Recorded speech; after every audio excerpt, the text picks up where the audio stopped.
Welcome, dear friends. Here we are.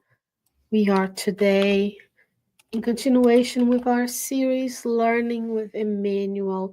We have a beautiful message from the Spirit Emmanuel as written in the book Peace by the Spirit Emmanuel through the mediumship of Francisco Candido Xavier.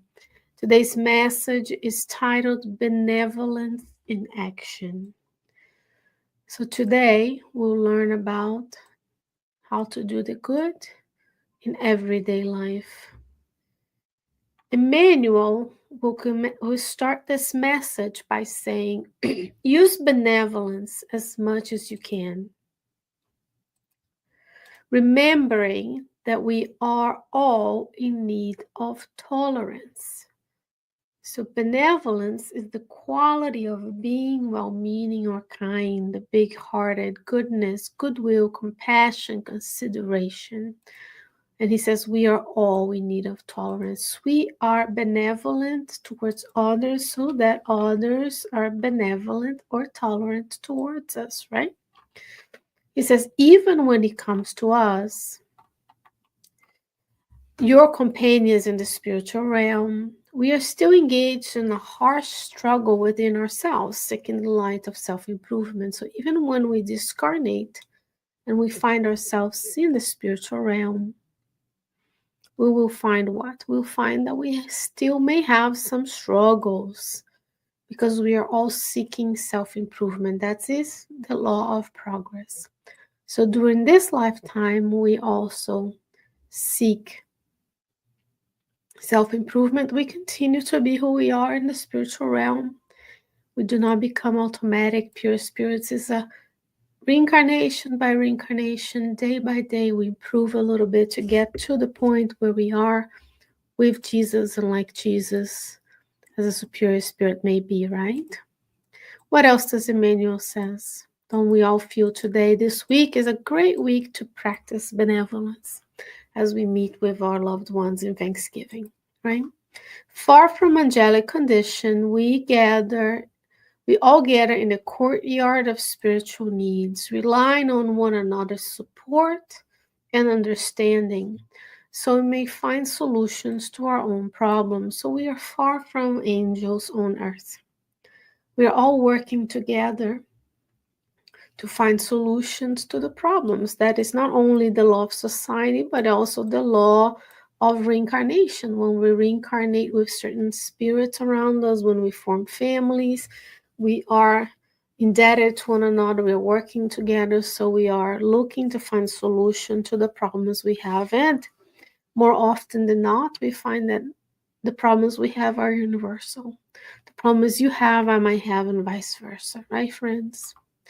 He says, for this reason, the reason of being in constant self-improvement and seeking solutions with one another's support, aware of our own reality, our imperfect reality, perfectible but imperfect, whether we speak at home, on the street, in work-related conversations, or in the circles of faith, let us learn to forget evil by sowing good, so that good may take root within us, right? So he's telling us here that we need to apply the teachings we have received at home. We receive where the teachers here with Spiritism, right? With the gospel in our homes, on our streets, in our work, and circles of faith, in our case, the Spiritist Center.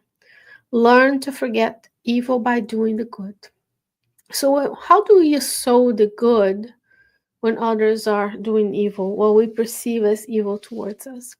We sow the good by understanding that we are all in need of tolerance.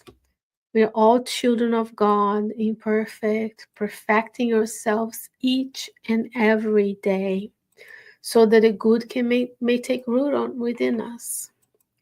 He says, do not refer to conflict. Do not focus on conflict so that peace may establish itself. In a world of planetary transition with daily struggles that we all have, we tend to focus on what's lacking or on our conflicts, inner and outer conflicts. The world will only be a true peaceful place when inwardly we are all perfecting ourselves and we are peaceful. Do not condemn the brothers and sisters you're supposed to have fallen along the way, because you do not know whether tomorrow you'll be in the same difficulties that they face. So we are saying we listen and we don't judge, right? Because we don't know if tomorrow we are the ones in that situation and we do not want to be judged. Avoid cultivating resentment or hatred so that love will not remain distant from your surroundings. So isn't it hard not to cultivate resentments or hatred, right? One misplaced word, one misplaced actions. We are all very fragile. Our egos are very fragile. We think it's all about ourselves when it's really about others, right? Avoid emphasizing delinquency and cruelties so that your words do not become in some mind that hears you a source of unhappy encouragement. What does that mean?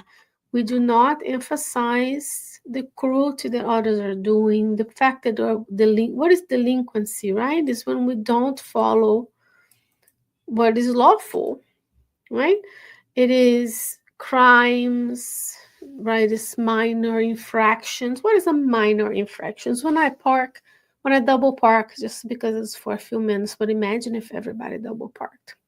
Is that I try to get advantage just because of my name or who I know and I cut in line.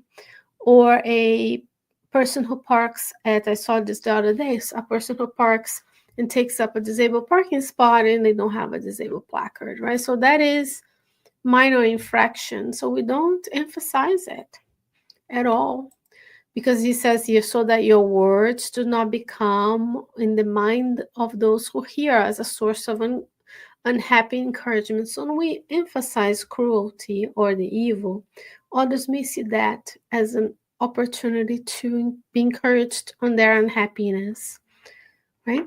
So when we emphasize voices of cruelty, of hatred, or racism, xenophobia, then others who have those seeds still inside of themselves may feel encouraged to continue on that pathway.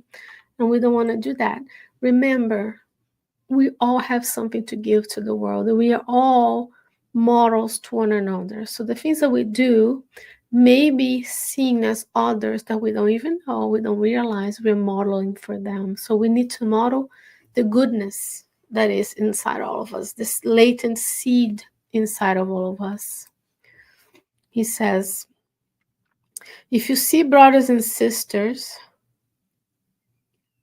who are clearly mistaken, there are some people who are clearly mistaken, those who are hurting others, those who are discriminating against others, those who are taking the lives of others, taking the livelihood of others, right? There are a lot of cruelty still present. He says, but if we see them, those are clearly mistaken, let us note the noble qualities they already possess and try to see them through the best they present, which is hard. When we see someone doing something that is wrong and we don't agree with, it's really difficult to see the noble qualities that they have. Remembering that infinite love of God tolerated us all. So it's the same thing, right? Imagine we look at the dogs and cats that we have as pets, look at us the same way as we look up to the superior spirits. God is tolerating us, each and every one of us on earth, imperfect as we are, working with one another for the solutions to our own problems. God is tolerating us, granting each one of us the blessing of time. So we have this time, this now, not worrying about the past, not thinking about the future, but now. What can I do now? The blessing of time within which, from test to test and experience to experience, we may acquire the firm and steady step toward the conquest of perfection. So it is from test to test, experience to experience, right? Sometimes we encounter ourselves going through tests, going through trials, and sometimes we've asked to go through expiations from things we have done in the past. And it's that experience, time and time again, that will allow us to acquire the qualities that will lead us to perfection. But he says, let us begin with the foundations of understanding. Understanding that we are all in this together, that we are one humanity working together towards the progress of all. All of these messages with this series, Learning with Emmanuel, brings to you and I the remembrance that we are together. Nobody gets where they get alone. Nobody reaps the benefits. Sometimes we do reap the benefits alone, but we didn't get there, right? You didn't educate yourself in the school. You didn't build the school. You didn't build the roads, the buses that took you there, the water in your tap. We're talking about gratitude this weekend here at SSR, and it's truly magic that we can be together, like the walls of the center here where I am, which, by the way, you're welcome to visit us. Then the blessings of who built it that allows us to have our headquarters and study and apply the teachings each and every day. So today, with Benevolence in Action, we are learning about understanding. I hope this message resonates with you. I hope this message can be a beautiful teaching for you today when this airs, and tomorrow on Thanksgiving Day. Have a wonderful Thanksgiving. Have a blessed day if you watch this later on demand.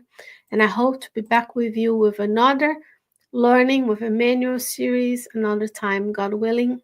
I'll see you soon. Bye-bye.